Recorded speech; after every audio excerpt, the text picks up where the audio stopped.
몇 년 전 미국에서 사역하고 계신 한 한인 교포 목사님과 대화한 적이 있습니다.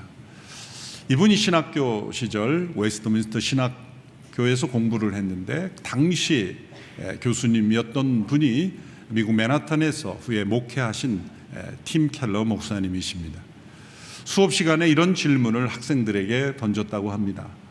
여러분은 예수 그리스도의 십자가의 그리고 부활의 복음을 얼마나 이해하고 계십니까? 몇 퍼센트 정도 이해하고 있다고 대답할 수 있습니까? 학생 한 사람 한 사람에게 질문했을 때 이 목사님이 학생 때 대답하기를 저는 한 80% 정도 이해하고 있는 것 같습니다. 팀 켈러 목사님이 깜짝 놀라면서 그런가요? 저는 5%도 이해하지 못하는 것 같습니다. 여러분은 그러한 질문을 받는다면 어떻게 대답하시겠습니까? 이런 질문을 받게 될 때 어떤 분들은 자신의 과거의 이력을 떠올리고 대답할 수도 있습니다. 제가 모태신앙입니다. 제가 무슨 직분을 받고 있습니다. 제가 교회 봉사를 이렇게 하고 있습니다라고 대답하고 싶지만 그 질문에 대한 정확한 대답은 아닙니다. 사도 바울은 이러한 질문에 대한 질문이 주어지지 않았어도 자기 자신이 스스로 이런 대답을 했습니다. 빌립보서 3장 10절에서 11절입니다. 나는 그리스도와 그분의 부활의 능력을 알고 그분의 죽으심을 본받아 그분의 고난에 동참하는 것이 무엇인지 알기 위해 어떻게 해서든지 죽은 사람들 가운데 살아나는 부활에 이르고자 합니다. 부활의 능력을 알고 그분의 고난에 동참하는 것이 무엇인지 알기 위해 또 부활에 이르고자 합니다. 이 표현들은 바울이 나는 더 알아야 한다라는 갈망이요, 자신이 아직 모르는 게 너무 많다는 말이죠. 사도 바울이 누굽니까? 로마서를 기록한 통로가 된 사람입니다.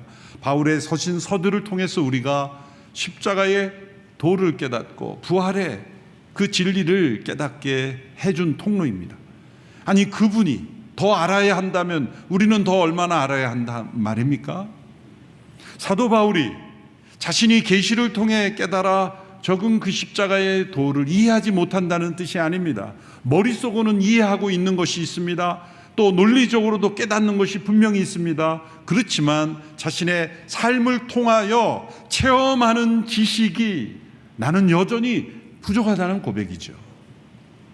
세상의 지식은 기초 지식에서 전문 지식으로 고등 지식으로 점점 쌓여져 갑니다. 어떤 분야의 지식은 수학적으로도 단순한 수학적 공식을 푸는 것으로부터 시작해서 고등수학으로 푸는 것처럼 점점 쌓여져 가죠. 세상의 모든 지식은 기초 지식에서 전문 지식으로 쌓여져 갑니다.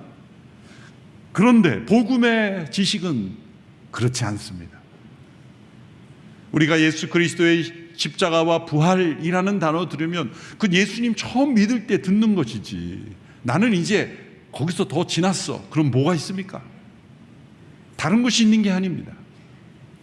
우리가 예수 그리스도의 십자가와 부활의 진리를 믿고 거듭나 예수님 믿는 것은 거기 위에 전문적인 신학 지식을 쌓아가는 게 아닙니다. 성경을 통째로 다 암송하는 지식이 있다 할지라도 전혀 십자가 부활의 진리를 체험하지 못할 수가 있습니다. 신앙 지식은 전문적으로 쌓여져가는 그런 지식이 아닙니다. 신앙의 지식은 체험해가는 지식입니다. 그러므로 수십 년간 예배에 출석하고 교회 생활에 익숙한 사람도 예수 그리스도의 십자가와 부활의 진리를 체험적으로는 모를 수 있습니다. 체험적인 알매 지식에는 너무나 빈약할 수 있습니다. 거듭날 때 회개의 체험, 은혜 받은 체험, 몇 번의 체험 외에는 그 이후로는 자신의 의와 공로와 종교적인 생활에 익숙한 삶으로 그저 문화 생활을 하듯이 신앙생활 할 수 있습니다.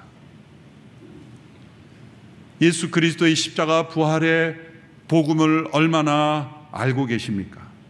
사도 바울은 그것을 끊임없이 알기를 원했습니다. 체험하기를 원했습니다. 동참하기를 원했습니다. 그 부활이 나의 삶 속에 능력으로 나타나기를 원했습니다. 사도 바울이 부활에 이르고자 합니다 라는 것은 지금 죽었다가 다시 살아나는 체험을 하기 원한다는 뜻이 아닙니다. 예수 그리스도의 십자가와 부활을 믿는 그 믿음 안에서 내 삶 속에 그 부활의 능력이 나타나기를 원한다는 고백인 것입니다. 오늘 본문 데살로니가 전서에서는 바로 그러한 소원을 이렇게 표현했습니다. 데살로니가 전서 5장 9절 10절의 말씀을 우리 함께 읽어보겠습니다. 시작. 하나님께서 우리를 세우신 것은 진노를 당하게 하시려는 것이 아니요 우리 주 예수 그리스도로 인해 구원을 얻게 하시려는 것입니다. 그리스도께서 우리를 위해 죽으셨으니 이는 우리가 깨어있든 자고 있든 그분과 함께 살게 하시려는 것입니다. 그리스도께서 십자가에서 죽으시고 부활하신 것, 그것은 우리도 그분처럼 부활할 것을 보여주시기 위한 것이지만 그것만이 아닙니다. 그것은 우리의 현재의 삶 속에 깨어있든 자고 있든 항상 그리스도와 함께 사는 삶을 살게 하시기 위해서입니다. 이러한 단계가 이루어지기 위해서는 세 단계가 이루어져야 합니다. 우리가 이미 알고 있는 로마서와 바울의 서신서에서 잘 나타나 있습니다. 첫째 단계는 그리스도와 함께 십자가에서 죽음을 경험하는 것입니다. 로마서 6장 3절의 말씀입니다. 그리스도와 연합해 세례를 받은 우리는 모두 그리스도의 죽으심과 연합해 세례를 받은 줄을 알지 못합니까? 이 연합해 세례를 받았다고 할 때 연합해라는 우리말 번역의 단어는 헬라어 원문에서는 전치사입니다. 한 전치사인데 에이스라는 전치사는 영어로 into, 무엇 속으로 들어가는 것을 의미하는 전치사입니다. 그리스도 속으로 세례를 받았다. 표현이 어색하니까 연합해 세례를 받았다 이렇게 번역을 한 것이죠. 세례를 받는 것, 우리가 물 세례를 주지만 세례의 영적 의미는 그리스도의 몸에 연합하는 것, 그분 몸으로 들어가는 것입니다. 아담의 몸에서 그리스도의 몸으로 옮겨가는 것인데 아담의 몸은 절대로 그리스도의 몸으로 들어갈 수가 없습니다. 죄 가운데 있는 우리의 옛사람 가운데 있는 아담의 몸에 속해 있는 우리들은 절대 그리스도의 몸으로 들어갈 수 없으므로 옛사람은 다 십자가로 죽어야 하는 것입니다. 그리스도의 몸으로 들어가는 것은 거듭난 새 생명, 거듭나 부활의 생명으로 새 사람만이 그리스도의 몸으로 들어가는 것이죠. 이란 아담의 몸에서 그리스도의 몸으로 옮겨가는 것인데, 그래서 십자가에 예수 그리스도의 죽음을 믿을 때 우리의 옛사람이 함께 죽음을 경험하는 것입니다. 예수님만이 죽음이 아니죠. 하나님의 구원의 방법은 우리를 개선하는 게 아닙니다. 고치는 것이 아닙니다. 우리의 인격을 더 나은 인격으로 바뀌게 하는 것이 아닙니다. 더 교양 있는 사람으로, 더 선한 사람으로 그렇게 고치는 것이 아니라 옛사람을 십자가에서 죽게 하는 것입니다. 누구든지 나를 따라오려던 자기를 부인하고 자기 십자가를 지라는 말씀은 우리의 자아의 죽음, 옛사람의 죽음이 없이는 그리스도의 몸의 지체가 될 수 없기 때문입니다. 죄를 짓지 말라는 것은 율법입니다. 그러나 그 율법은 우리에게 죄를 짓지 않을 수 있는 능력을 주지 않습니다.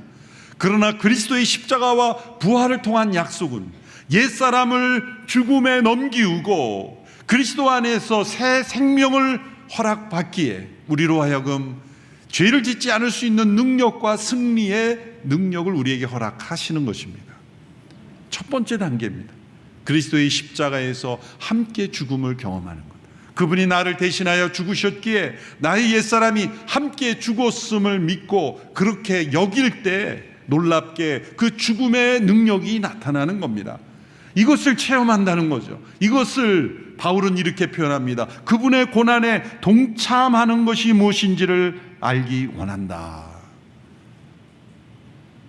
예수님을 피상적으로 믿으면 안 되는 것입니다. 교회 예배에 출석하는 것을 예수님 믿는다고 스스로 안위해서도 안 되는 것입니다. 나는 진정 그리스도의 십자가를 믿는가? 그분의 죽음이 나의 죽음과 나의 신앙과 어떤 관계가 있는가를 질문했을 때 나의 옛사람은 그리스도와 함께 죽었음을 믿습니다라고 정확하게 대답할 수 있어야 합니다. 그래야 진정 아는 것이고 그 알미 삶으로 체험되는 것입니다. 두 번째 단계는 그리스도의 부활과 함께 그 부활을 경험하는 것입니다. 부활을 경험한다는 게 어떤 뜻일까요? 골로새서와 에베소서의 두 구절에 사도 바울이 또 이런 말씀을 썼습니다. 연이어서 함께 읽어볼까요? 시작. 그러므로 여러분이 그리스도와 함께 살리심을 받았으니 위에 있는 것들을 추구하십시오. 거기에는 그리스도께서 하나님의 오른편에 앉아 계십니다. 위에 있는 것들을 생각하고 땅에 있는 것들을 생각하지 마십시오. 에베소서 2장. 그러나 자비가 풍성하신 하나님이 우리를 사랑하신 그 크신 사랑으로 인해 허물로 죽은 우리를 그리스도와 함께 살리셨습니다. 여러분은 은혜로 구원을 받은 것입니다. 그리고 그리스도 예수 안에서 함께 일으키시고 함께 하늘에 앉히셨습니다. 이 두 구절들에서 좀 특이한 것이 발견되지 않습니까? 주목할 것은 시제입니다. 그리스도와 함께 살리셨다는 표현이 시제가 과거형이라는 것에 주목해야 합니다. 여기에 중요한 메시지가 담겨 있는 것입니다. 부활은 우리가 미래에 경험할 것 아닙니까? 아직 내가 죽음도 경험하지 않았는데, 육체의 죽음도 경험하지 않았는데 어찌 부활을 경험합니까? 부활은 미래에 약속된 것 아닙니까? 맞습니다. 부활할 것입니다. 그런데 사도 바울은 그리스도와 함께 죽음을 경험한 사람은 그리스도와 함께 살리심을 받았다는 과거형을 쓰고 있다는 거예요. 우리말 한글 성경들에는 전부 과거형으로 되어 있습니다. 실수가 아닙니다. 이 시제를 통해 메시지를 주는 겁니다. 헬라어 원문은 부정과거라는 영어나 우리나라의 언어에는 없는 시제를 썼는데 부정과거형에 가장 합당한 것이 완료형. 그래서 영어는 현재 완료형으로 다 이 시제를 번역합니다. 미래형으로 번역된 구절은 성경은 아무것도 없습니다. 이것은 어떤 메시지를 주는 겁니까?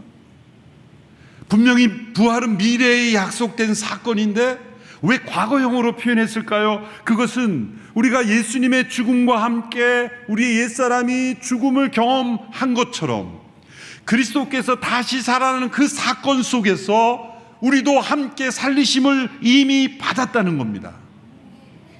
이것이 과거형이라는 겁니다. 살리셨을 뿐만 아니라 에베소 2장 6절에 보면 함께 일으키시고 함께 하늘에 앉히셨다라고 말합니다. 예수님의 승천의 사건과도 함께 체험했다는 겁니다. 얼마나 놀라운 말씀입니까? 그리스도인이란 예수님의 죽음과 부활과 승천과 재림, 그 모든 사건에 함께 참여하는 사람을 그리스도인이라고 말하는 겁니다. 성육신을 제외하고 그리스도의 죽음 이후의 모든 사건에 연합되는 것을 체험합니다. 예수님께서 왜 부활하셨습니까? 하나님의 능력만을 나타내기 위함이 아닙니다. 그리스도께서 하나님의 아들이심이 나타나게 하기 위해서만도 아닙니다. 하늘에 오르셔서 하늘의 중보자가 되기 위한 것만도 아닙니다. 그 부활하심을 통해서 죽음을 통과한 그 부활의 생명을 우리 모두에게 주시기 위함입니다. 부활하신 예수님의 생명은 성육신하셔서 십자가를 지시기 이전의 예수님의 생명과 완전히 다른 차원의 생명입니다.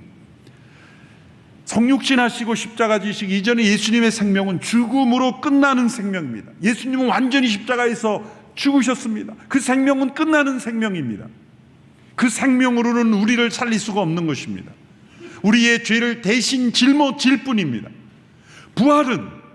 부활하신 생명은 그 십자가의 죽음을 통과한 생명으로서 사망을 이긴 생명이요, 죽음의 권세를 이긴 생명이요, 사단의 권세를 이긴 생명이며 지옥의 권세를 이긴 영원한 생명이기에 그 생명을 믿는 우리에게 나누어 주시기 위하여 부활하신 것입니다.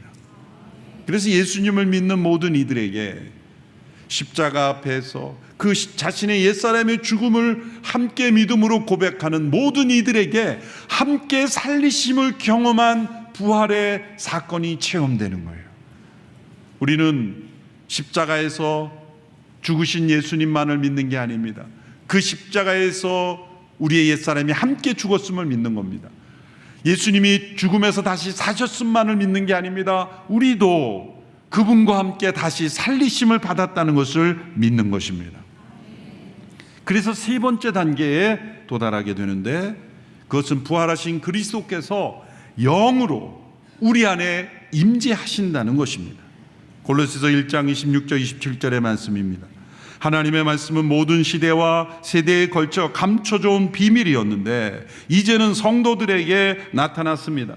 하나님께서는 이 비밀의 영광이 얼마나 풍성한지 성도들에게 알리고자 하셨습니다. 이 비밀은 여러분 안에 계시는 그리스도, 곧 영광의 소망이십니다.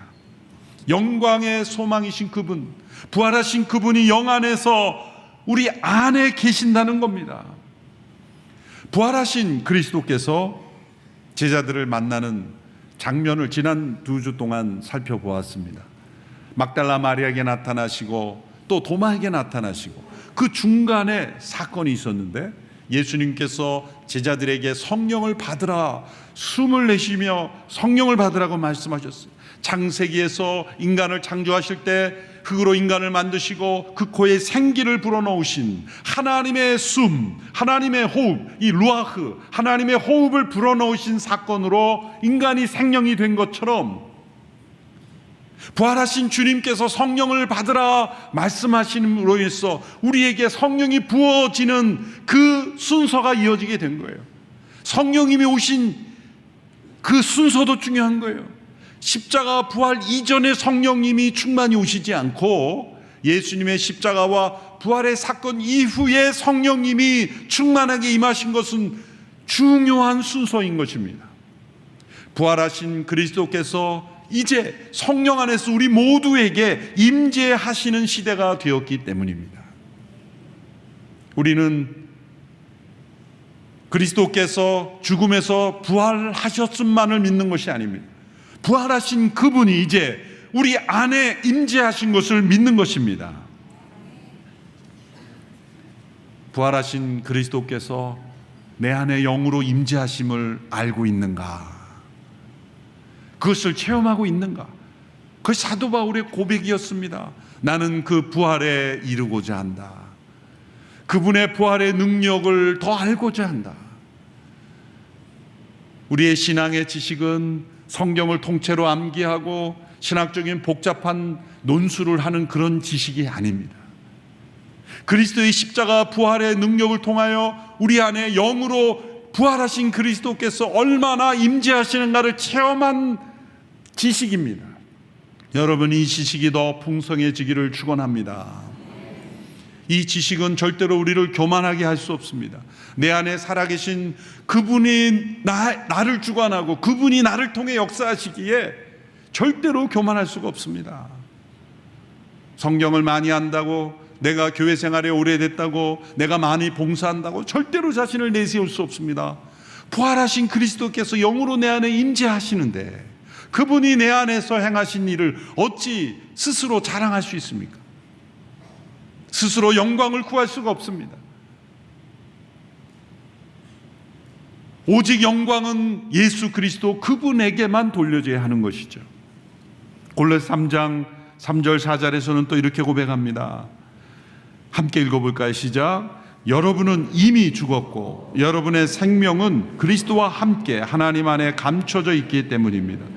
여러분의 생명이신 그리스도께서 나타나실 때 여러분도 그리스도와 함께 영광 가운데 나타날 것입니다. 우리는 이미 죽었고 옛사람은 죽었고 이제 생명이 그리스도와 함께 하는데 지금은 감춰져 있는 것처럼 보입니다. 그러나 이제 영광 가운데 나타날 것임을 말합니다.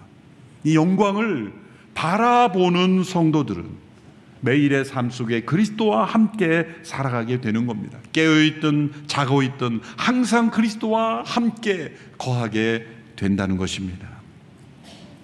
이 그리스도의 임재 가운데 살아가는 사람은 오늘 본문에 보면 세 가지의 특징이 나타납니다. 첫째로 깨어있는 이들입니다. 이것은 장차 부활할 것이니까 깨어있어라 그런 의미가 아닙니다. 부활하신 그리스도께서 영으로 임재하신 사람들은 깨어있게 됩니다. 깨어있는 사람들입니다. 우리는 낮에 속한 이들이요 빛의 자녀들이다. 그 반대는 어둠과 밤에 속한 이들이죠. 어둠과 밤이라는 것은 무지하기에 새 생명이 없고 옛사람 속에 아담 안에 살고 있기 때문에 이 영원한 생명, 부활의 생명, 그리스도의 임재에 대해서 완전히 상관없는 인생을 살기에 어둠과 밤에 속한 인생이 된다는 거죠. 그러나 부활하신 그리스도의 임재하심으로 그 안에 부활의 생명이 있는 사람들은 빛의 자녀로 깨어나게 되는 겁니다. 미래의 구원만을 기대하는 것이 아니라 현재 구원받은 삶으로 긴박감을 가지고 살아가는 것입니다. 우리는 깨어있는 삶인가? 아니면 어둠 속에 잠자고 있는 삶인가? 우리가 예수님을 믿고 안다는 것은 그 자체가 깨어있는 것입니다. 세상에 지식이 없어도 역사에 능통하지 않아도 부활하신 그리스도의 임재하심이 있는 사람들은 이 세상이 어떻게 흘러가는지가 보입니다. 왜? 빛 가운데 있기에 어둠 속에 있는 사람들이 보이는 거예요. 세상의 흐름이 이해됩니다. 세상에 왜 문제가 있는지를 알게 됩니다. 빛의 자녀요 낮에 속한 이들이기 때문입니다. 그들은 신랑을 맞이할 신부처럼 또 주인을 맞이할 종처럼 언제나 깨어 준비하는 삶입니다. 그리스도와 늘 함께하는 사람들은 언제 그리스도께서 오셔도 준비되어 있습니다. 그러나 그리스도와 함께하지 않는 사람은 그리스도의 다시 오시는 것을 궁금해하는 거예요. 초대교회 역사도 보면은 이 신학자 역사자들이 표현한 이 The Great Disappointment, 그러니까 엄청난 실망의 시기가 있었다, 그런 뜻인 그 시기가 나와요. AD 100년에서 200년 사이에. 그건 뭐냐면 그 당시 사람들이 예수님께서 자신들이 살아있을 때 바로 오실 줄 알았던 거예요. 그래서 데살로니가에서 보면 언제 오시느냐, 왜 안 오시느냐 막 그런 사람들이죠. 근데 언제 오시는가에 관심이 많았던 사람들이 그리스도와 함께 매일 동행하는 사람들은 왜 안 오시냐, 언제 오시냐 그렇게 질문하지 않았다는 거예요. 언제 오시느냐에 관심이 많은 사람은 준비해야 되니까, 지금 이대로 살면 안 되니까 알아야 때 맞춰서 준비한다는 거예요. 그 차이를 아시죠? 그러니까 언제 오시느냐 질문을 많이 했던 사람들이 알고 보면 제대로 신앙생활하는 사람이 아니라 임박해서 준비하려는 사람이에요. 근데 진짜 예수님을 바로 믿고 그리스도와 함께 사는 사람은 늘 깨어있기 때문에 언제 오시나, 내일 오셔도 상관없어요. 5분에 오셔도 상관없어요. 여러분 예배 마치고 바로 예수님 오시면 큰일 날 사람 있으면 안 돼요. 아니 이렇게 바로 이렇게 오시면 어떡합니까?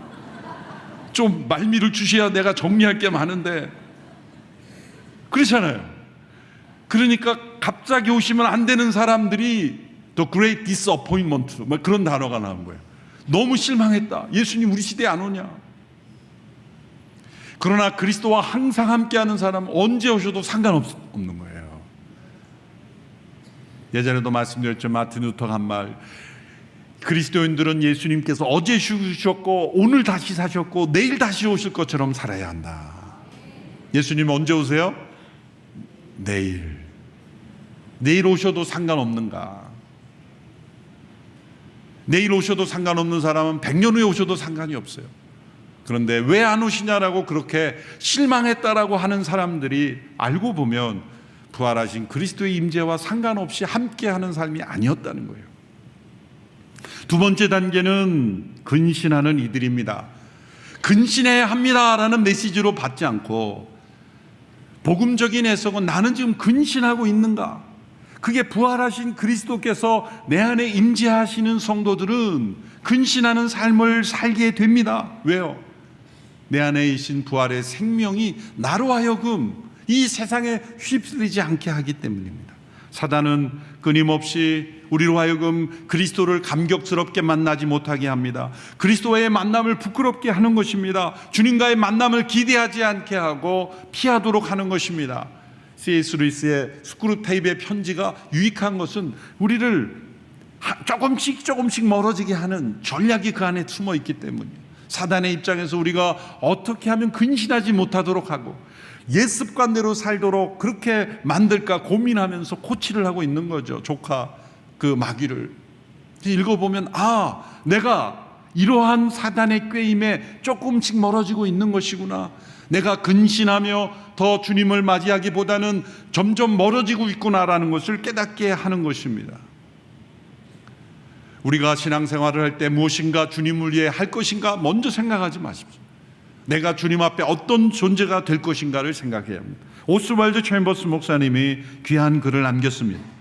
그리스도인들은 그리스도를 위해 행하는 모든 일들을 예배라고 생각한다. 하지만 그리스도께서는 우리가 그분을 위해 무엇을 행하는가가 아니라 우리가 그분에게 어떤 존재가 되는가를 예배로 간주하신다. 셋째로, 부활하신 그리스도의 임재 가운데 사는 성도들은 무장하는 이들입니다. 무장할 수밖에 없습니다. 왜요? 끊임없이 공격이 들어오고 또 나를 넘어뜨리려 하는 그런 트랩들이 끊임없이 있기 때문에 무장하게 되는 겁니다. 깨어있고 근신하고 더 나아가 무장해야 되는 겁니다. 우리가 살고 있는 이 세상은 전쟁터입니다. 끊임없는 공격이 있습니다. 어떤 분은 이렇게 말하실 겁니다. 목사님, 저는 한 번도 그런 공격 받지 않았는데요. 그러면 의심해야 됩니다. 적군과 한편일 수 있습니다. 한편을 왜 공격합니까? 때로는 적군에게 도움을 주는 스파이 역할을 하고 또 협력자가 되는데 왜 공격합니까? 계속 그렇게 가라고 하죠.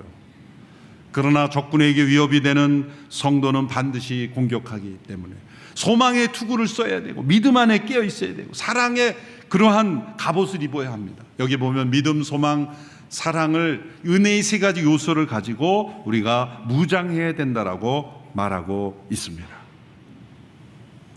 예수님께서 죽음에서 부활하셨다는 것, 그 성경의 지식이 우리의 삶의 체험으로 연결되지 않으면 사실은 알지 못하는 겁니다. 교리적 지식일 뿐입니다. 우리는 그 체험적인 지식이 더 깊어져야 하고 더 풍성해져야 합니다. 사도 바울이 소원하는 대로 그리스도의 부활의 능력을 알고 그 부활에 이르고자 합니다. 그분의 고난에 동참하는 것이 무엇인지 알기 원합니다. 그래서 날마다 깨어있든 자든 그리스도와 함께하는 삶을 날마다 소망하며 깨어 근신하며 무장하며 그리스도와 함께 살아가는 우리 모두가 되기를 축원합니다. 기도하겠습니다. 하나님 아버지, 그리스도의 부활을 날마다 체험하는 저희들이 되게 하여 주옵소서. 어두운 세상, 종말의 마지막 때를 살아가는 우리들, 깨어 근신하며 무장된 그리스도의 사람으로 부활하신 그리스도와 동행하는 저희들이 되게 하여 주옵소서. 예수님의 이름으로 기도하옵나이다. 아멘.